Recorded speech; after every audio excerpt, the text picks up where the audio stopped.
Canon's APS-C mirrorless line is about to take a big turn. And right at the center of this shift is the upcoming Canon EOS R7 Mark II. This camera is being described as the successor to the 2022 EOS R7. But it is not just expected to polish the formula. It could change the way Canon thinks about crop sensor cameras altogether.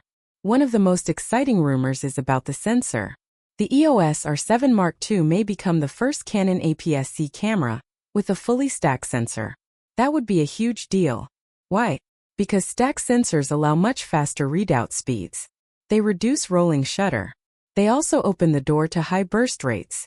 In simple terms, they make cameras faster, cleaner, and more reliable when capturing motion. The boldest part of this rumor is that Canon might remove the mechanical shutter completely. Imagine that. For decades, mechanical shutters were at the heart of cameras. They gave a physical click. They were trusted. They felt real. But they were also mechanical parts that eventually wore out. And they added cost. If Canon does move forward without a mechanical shutter, the R7 Mark II could be the start of a new era in APS-C. This raises questions. Will photographers accept it? Or will they miss the shutter sound, the tactile feel, and the tradition it carries? Some shooters love the classic click. It feels like proof of a captured moment. Removing it could upset those users. But if the stack sensor delivers fast enough readout, many may not care. They might embrace the silence. They might even prefer it for stealth shooting, wildlife, or events where noise is a problem. Moving beyond the sensor, the body itself is expected to change. The EOS R7 was loved for its lightweight design. But some people felt it was too compact. With larger RF lenses, the body felt unbalanced. Button placement was also criticized. The new R7 Mark II is rumored to take a bigger step. Its design may mirror the ergonomics of the Canon EOS R5 Mark II. That means a larger grip, more comfortable controls, a joystick, and will lay out closer to Canon's professional models. This could make the higher resolution output, advanced autofocus with subject detection powered by a dual processor system, the Digic X and a new Digic accelerator. Together, they could reduce lag, boost subject tracking, and make the camera more responsive in demanding conditions. On the creative side, Canon might expand support for LUTs. That means you can load custom looks into the camera for video. HDR exposure measurement could be refined. And we might even see a 3:2 open gate video mode. That would allow flexible cropping in post-production. If all these features show up, the R7 Mark II could rival Fujifilm's creativity tools while also biting into full-frame hybrid territory. Memory handling is also getting attention. Dual card slots are expected, likely one CF Express Type B slot and one UHS-2 SD slot. This balance makes sense. Full dual CF Express might be too expensive for this tier, but one slot ensures fast throughput for high bitrate video and burst shooting. Launch timing seems to point to late 2025, most likely between September and December. Some suggest a reveal around the IBC trade show in September, but Canon often reserves those events for cinema gear. So a Q4 launch feels more realistic, giving Canon a holiday window. Pricing is another important factor. The R7 launched at a more affordable range, but the R7 Mark II is expected to climb. Body-only price may land between $1,799 and $1,999. A kit with an RFS 18 to 150 mm lens might hit between $2,100 and $2,500. Add in possible tariffs on Japanese-made cameras, and the final cost could rise 10 to 15%. That places the R7 Mark II close to full-frame territory.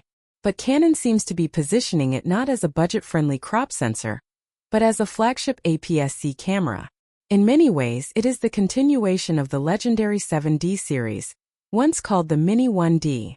That series was famous for speed, ruggedness, and being a workhorse for action photographers. The R7 Mark II could carry that legacy forward in mirrorless form. So what do we see? A stack sensor, blazing burst speeds, advanced IBIS, 8K video, better ergonomics, dual card slots, and possibly no mechanical shutter, all inside a body that feels more professional than its predecessor. But questions remain.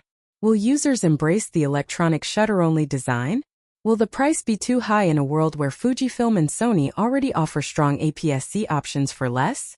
And most importantly, will Canon manage to balance stills and video well enough to satisfy both sides of its audience?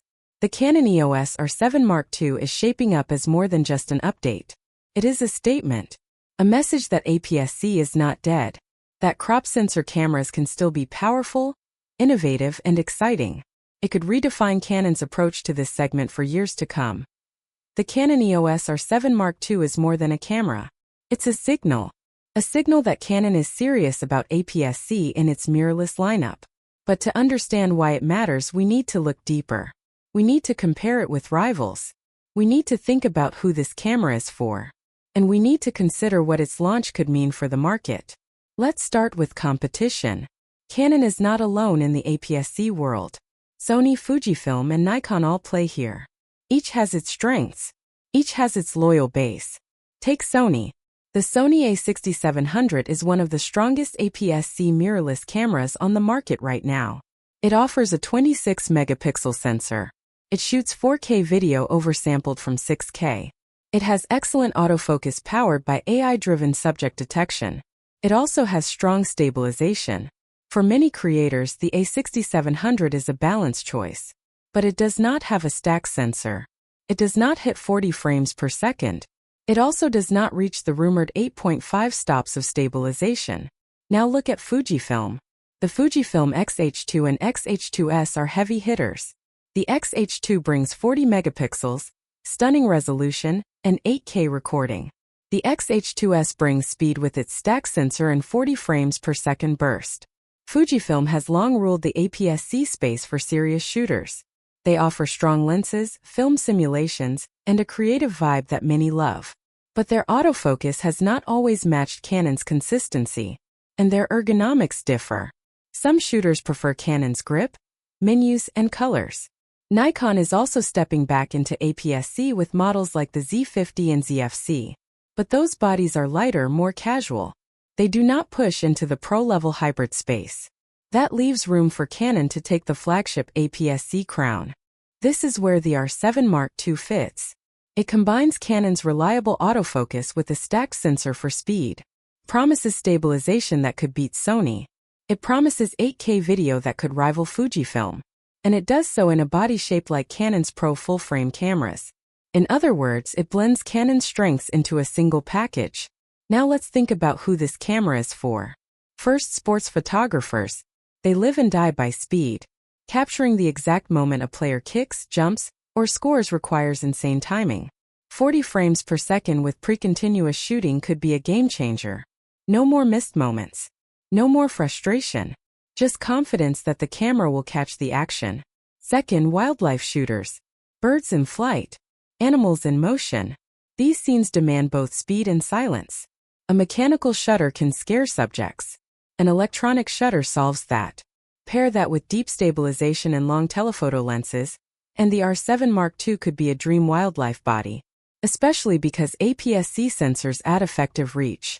A 400mm lens suddenly feels like 640mm in terms of framing. That extra reach is valuable. Third, hybrid creators. The people who shoot both photos and video. They don't want two cameras. They want one that can do both well. The R7 Mark II promises 8K for high-end video. It promises 4K at 120 for slow motion. Promises 10-bit color and Canon Log 3 for grading. Add strong autofocus and cooling support, and you get a true hybrid machine. For creators on YouTube, for wedding shooters, for travel vloggers, this versatility is gold. Fourth, enthusiasts. Not everyone shoots sports or cinema. Some just want a camera that feels powerful, fast, and modern. The R7 Mark II could be that. It is not entry-level. It is not overpriced full-frame. It's the middle ground. The do-everything-well camera that serious hobbyists crave. But we also need to consider challenges. The first is the shutter debate. Removing the mechanical shutter is bold. Some photographers will accept it. Some will resist.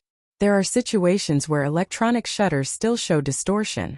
Fast-moving subjects can bend. Lights can flicker. If Canon gets the stacked readout right, these issues shrink. But they may not disappear completely. For professionals who depend on perfection, that risk could matter. The second is price. At $1,800 to $2,000, the R7 Mark II is not cheap. It edges close to full-frame bodies. Some buyers may look at that number and decide to step up to full-frame instead. Canon must make the case that APS-C still offers value. The smaller sensor gives extra reach. The smaller files are easier to handle. The body may be lighter, but the price has to feel justified. The third is competition. Fujifilm already has stacked APS-C. Sony has incredible autofocus. If Canon is late, rivals may respond with updates. The R7 Mark II must not only launch strong, it must stay relevant. Now let's think about the bigger picture. What does this camera mean for Canon's strategy? For years, people said APS-C was dying. Full frame was the future. But that view ignores reality. APS-C still matters. It matters for reach. It matters for cost. It matters for size. Canon knows this. And the R7 Mark II shows that they are not abandoning the format. Instead, they are pushing it forward. They are turning it into a flagship, not just a budget option. This shift also ties back to history. The Canon 7D series was legendary. It gave photographers a fast, rugged APS-C option. A mini 1D. The R7 Mark II is being described in the same way. A continuation of that legacy in mirrorless form. That alone will excite longtime Canon users who grew up on the 7D. Now let's consider timing again. A Q4 2025 launch makes sense. It gives Canon time to refine the camera. It also puts it in the holiday window when sales are strong. If announced in September and shipped by November, it could be one of the hottest cameras of the season. But pricing and availability will be key. Supply chain issues or tariffs could push costs higher. If that happens, Canon must be careful not to alienate its audience. Finally, let's step back even further. What does the R7 Mark II tell us about the future of cameras? It tells us that speed is becoming standard. 40 frames per second used to be science fiction. Now it's entering APS-C. It tells us that video is no longer optional.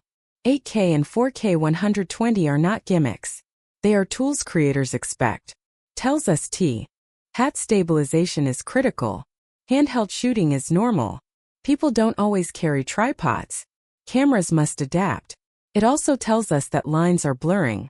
APS-C cameras are getting features once reserved for full-frame. Full-frame cameras are getting features once reserved for cinema. The walls between categories are breaking down. That means more choice but also more competition. So where does the Canon EOS R7 Mark II land in all of this? It lands as a statement. A powerful, fast, modern APS-C camera designed to satisfy action shooters, hybrid creators, and enthusiasts alike. It carries the legacy of the 7D into the mirrorless era. It challenges rivals. And it dares to rethink traditions like the mechanical shutter. The risks are real. Some may balk at the price. Some may resist the shutterless design. Some may prefer Fuji's color science or Sony's autofocus. But the opportunity is also real. Canon has the brand power, the lens ecosystem, and the trust of millions of users. If the R7 Mark II delivers on even half of these rumors, it could become one of the most talked about cameras of the decade. And maybe that is the most important part. Cameras are not just about specs. They are about inspiration. They are about tools that make people want to create. The EOS R7 Mark II, with its stacked sensor, blazing speed, and pro-level body, could inspire a new wave of creators. It could remind the world that APS-C is not just alive, it's evolving. So as we wait for late 2025, the question is simple. Will Canon play it safe? Or will they truly rewrite the rules of APS-C? Only time will tell. But one thing is certain. The EOS R7 Mark II is already shaping the conversation. And that alone makes it one of the most exciting cameras on the horizon.